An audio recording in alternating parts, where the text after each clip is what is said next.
ఇందిరమ్మ రాజ్యంలో జై తెలంగాణ అనొద్దట. జై తెలంగాణ అన్న పాపానికి 12 మంది బీఆర్ఎస్ కార్యకర్తలపై పోలీసులు లాఠీలు విరుచుకుపడ్డాయి. అగ్రంపహాడ్ జాతర ఘటన ఎమర్జెన్సీ నాటి చీకటి రోజులను గుర్తుకు తెచ్చింది. అర్ధరాత్రి బీఆర్ఎస్ కార్యకర్తలను దొంగల్లా కిడ్నాప్ చేసిన పోలీసులు దారుణంగా కొట్టి హింసించారు. కాంగ్రెస్ సర్కారు మెప్పు కోసం బీఆర్ఎస్ నేతలపై పోలీసులు పగబట్టారు. హన్మకొండ జిల్లా ఆత్మకూరు పరిధిలో జరిగిన ఈ దారుణంపై యావత్ తెలంగాణ సమాజం మండిపడుతోంది. జై తెలంగాణ అంటే నేరమా? మానవ హక్కులను హరించటమే ఇందిరమ్మ రాజ్యమా? తెలంగాణలో మళ్లీ 3rd డిగ్రీల కాలం ఎందుకు దాపురించింది? రేవంత్ సర్కార్ పాలనలో పోలీసు లాఠీలు ఎందుకు విరుచుకుపడుతున్నాయి? కాంగ్రెస్ సర్కార్ మెప్పు పొందేందుకేనా పోలీసుల కర్కశం? హన్మకొండ జిల్లాలోని ఆత్మకూరు పోలీస్ స్టేషన్లో జరిగిన ఘటన తర్వాత తెలంగాణ సమాజాన్ని ఆలోచింపజేస్తున్న ప్రశ్నలివి. బాధితుల ఒంటిపై దెబ్బలను చూస్తే అసలు పోలీసులు మనుషులేనా అన్న సందేహం తలెత్తకమానదు. అర్ధరాత్రి అబద్ధాలు చెప్పి మనుషులను తీసుకెళ్లే వారిని పోలీసులంటారా? 3rd డిగ్రీ ప్రయోగించి మనుషులను దారుణంగా హింసించటం దేనికి సంకేతం? తెలంగాణలో ఇందిరమ్మ రాజ్యం ఎమర్జెన్సీని తలపిస్తున్నది.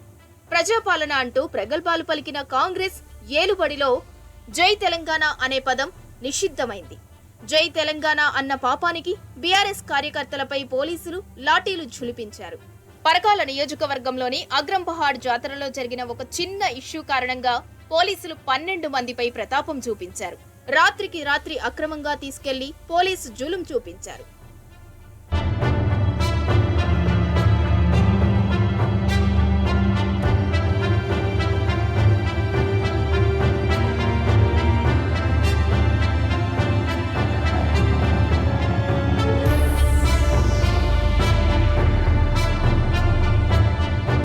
గతంలో ఉమ్మడి రాష్ట్రంలో చంద్రబాబు ఏలుబడిలో జై తెలంగాణ అన్న వారిపై కేసులు పెట్టి వేధించారు. జై తెలంగాణ అని నినదిస్తే నిర్బంధాలు, వేధింపులు తప్పేవి కావు. ఇప్పుడు మళ్లీ చంద్రబాబు శిష్యుడు రేవంత్ రెడ్డి సీఎం అయిన తర్వాత తెలంగాణ రాష్ట్రంలో నాటి పరిస్థితులు దాపురించాయి. అగ్రంపహాడ్ గ్రామం మినీ మేడారం జాతరలో జరిగిన ఒక ఇష్యూ తర్వాత పోలీసులు చేసిన ఓవర్ యాక్షన్ ఇందుకు నిదర్శనంగా నిలుస్తోంది. ఈ నెల 23న మినీ మేడారం జాతరలో సమ్మక్క సారలమ్మ తల్లులను దర్శించుకునేందుకు మాజీ ఎమ్మెల్యే చల్లా ధర్మారెడ్డి దంపతులు వచ్చారు. అయితే అదే సమయంలో స్థానిక ఎమ్మెల్యే రేవూరి ప్రకాష్ రెడ్డి దర్శనం చేసుకుంటున్నారని పోలీసులు గద్దెల గేట్లు మూసివేశారు. కొద్దిసేపు ధర్మారెడ్డి దంపతులు బయటనే వేచి ఉన్నారు. అయితే పోలీసులు గేట్లు తెరిచిన తర్వాత చల్లా ధర్మారెడ్డితో పాటు పలువురు బీఆర్ఎస్ ప్రతినిధులు, కార్యకర్తలు జై తెలంగాణ నినాదాలు చేసుకుంటూ దర్శనం చేసుకున్నారు. ఇది కాంగ్రెస్ పాలనకు రుచించలేదేమో. జై తెలంగాణ పదమే కాంగ్రెస్ నేతలకు చేదైపోయినట్టుంది. అందుకే స్థానికంగా విధులు నిర్వహించే కానిస్టేబుల్ ఫిర్యాదు మేరకు 10 మంది స్థానిక బీఆర్ఎస్ నాయకులపై పోలీసులు కేసు పెట్టారు. జాతర జరిగిన 2 రోజుల తర్వాత ఐపీసీ 143, 149, 353 సెక్షన్ల కింద 12 మంది బీఆర్ఎస్ నాయకులపై కేసులు పెట్టారు. ఆత్మకూరు సీఐ పిలుస్తున్నారని, ఏదో మాట్లాడాలని చెప్పి ఆత్మకూరు, దామిర మండలాలకు చెందిన వీరందరినీ రాత్రిపూట తీసుకెళ్లారు. పోలీస్ స్టేషన్ కు కాకుండా హన్మకొండలోని టాస్క్ ఫోర్స్ స్టేషన్ కు తరలించారు. బట్టలు ఊడదీసి బూతులు తిడుతూ వారిని విచక్షణారహితంగా కొట్టారు. 4-5 రౌండ్లు కనికరం లేకుండా కొట్టారని బాధితులు వాపోతున్నారు. ఎవరికైనా చెప్పారంటే రౌడీ షీట్ ఓపెన్ చేస్తామని, టాడా కేసు నమోదు చేస్తామని బెదిరించారు. 3rd డిగ్రీలో గాయపడిన వారిని వరంగల్ ఎంజీఎం ఆసుపత్రిలో చేర్పించి చికిత్స అందించారు. తెల్లగారు 4 గంటలకు వచ్చి డోర్ కొట్టి లేపి, అరే బాబు లేరా బాబు అంటే, ఏం సార్ అంటే, నువ్వు రారా చిన్న పనున్నా రారా అంటే, ఎందుకు సార్ అంటే, పొద్దున తీసారంటే రారా బాబా అని చెప్పేసి జీప్ ఎక్కించుకున్నారు సార్. జీప్ ఎక్కించుకొని ఆత్మూరు తీసుకెళ్ళి, ఆత్మూరు నుంచి గుడపాటి తీసుకెళ్ళి, గుడపాటి నుంచి నాతో ఇంకో వ్యక్తిని ఎక్కించుకొని నేటి హన్మకొండకి తీసుకొచ్చింది సార్. తీసుకొచ్చి మేము పోగానే అందరూ ఇంకా 10 మంది దాకా ఉన్నాం సార్. అలా అందరూ 7-8 జీబులు వచ్చినాయి సార్. అందరూ ఎస్ఐలు ఉన్నారు, 3 ఎస్ఐలు ఉన్నారు సార్. నన్ను తీసుకెళ్ళింది ప్రసాద్ సార్, ఆత్మూరు మన ఆయన ప్రసాద్ సార్ అని ఎస్ఐ. తీసుకెళ్ళిపోయి కూర్చొని పెట్టి ఒక్కొక్కరిని నన్ను పిలిచి బట్టలు ఇప్పింది సార్. బట్టలు ఇప్పేసి, సార్ ఎందుకు ఇప్పాలి సార్ అంటే, ఇప్పరాను బాగా ఎక్కువ ఎత్తాను ఇప్పరని చెప్పేసి నాకు కడ్డాయని ఇప్పి నన్ను ఇద్దరు అనగాబట్టి సార్ నన్ను బెల్ట్ అందుకొని ఎట్లా బట్టలు కుట్టింది సార్. ఘోరంగా కుట్టింది సార్. నాకు ఈ పక్కలు కొట్టేసింది ఘోరంగా. కాళ్ళని మొత్తం ఎట్లా కొట్టి తొక్కి రాళ్ళు మొత్తం, అరే నాన్న నీ ఫోన్ వచ్చింది రారా గణేష్ రారా అని చెప్పేసి మళ్ళీ కొట్టి, నువ్వు వీరాభిమానారా, నువ్వు ధర్మేండి ఫ్యాన్ వారా, తిరుగుతున్నావారా, నువ్వే ఉన్నవారా అని చెప్పేసి ఎట్లా అట్లా కొట్టింది సార్. నేను ఒక 5 రౌండ్లు వేసింది సార్. నన్ను అయితే ఒక్క రౌండ్కి 20 రౌండ్, 20 దెబ్బలు సార్. ఆ పాట గజగజ అనుకుతానే చేతులు అని మళ్ళీ ఎగిరిస్తాను సార్, కొట్టి ఎగురు అంటాను, మళ్ళీ గోడకే చేతులు కొడతాను సార్. నన్ను ఇద్దరు దొక్కింది సార్, తొడలు కానీ దొక్కింది సార్. నాకు సాధన అయితే నిలబడడానికి దాని ఎస్ఐ ఒక్కొక్కరిని పిలుచుకుంటా విపరీతమైన కొట్టుడు, బూతులు తిట్టిండు. నువ్వు ఇంకా తిరుగుతారా మీరు, 10 ఏళ్ళు తిరిగిళ్ళు, మళ్ళీ ఎందుకు తిరుగుతారా మీరు, ఇంకోసారి రోడ్ల మీద అవుపడితే మిమ్మల్ని రౌడీ షీటారు పట్టాతోటి చాలా ఘోరంగా కొట్టిండు.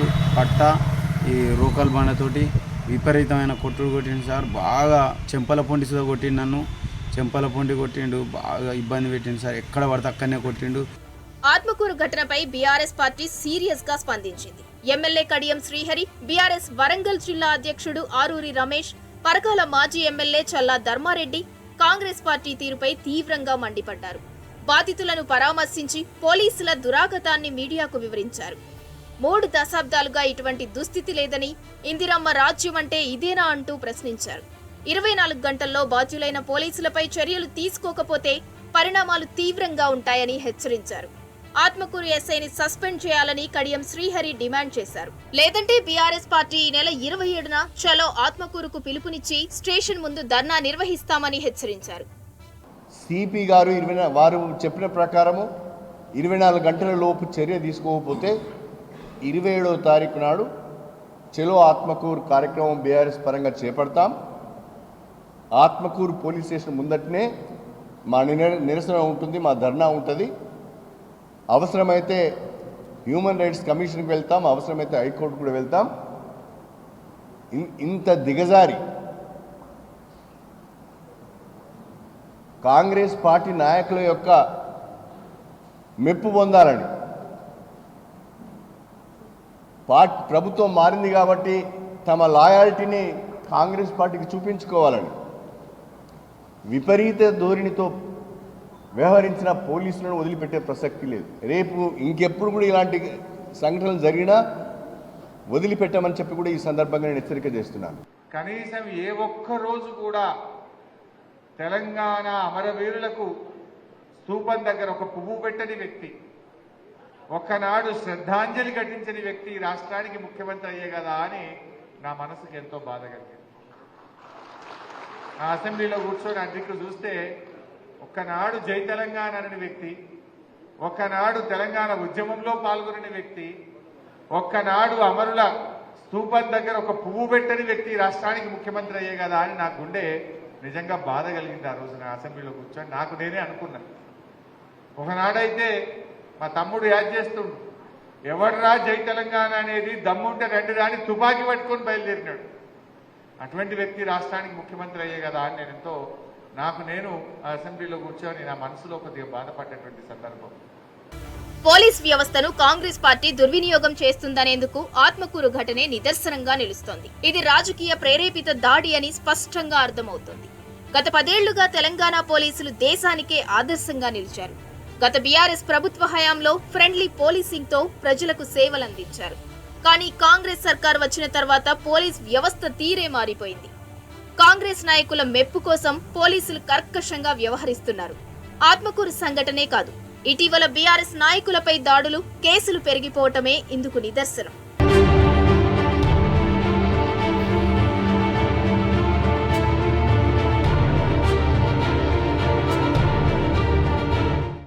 కాంగ్రెస్ సర్కార్ వచ్చిన తర్వాత 2 నెలల కాలంలోనే రాష్ట్రంలో బీఆర్ఎస్ కార్యకర్తలపై 2600 కేసులు నమోదవటం ఆశ్చర్యం కలిగిస్తోంది. కాంగ్రెస్ పాలకులపై, వారి అడుగులకు మడుగులొత్తుతున్న పోలీసులపై తెలంగాణ ప్రజలు ఆగ్రహం వ్యక్తం చేస్తున్నారు.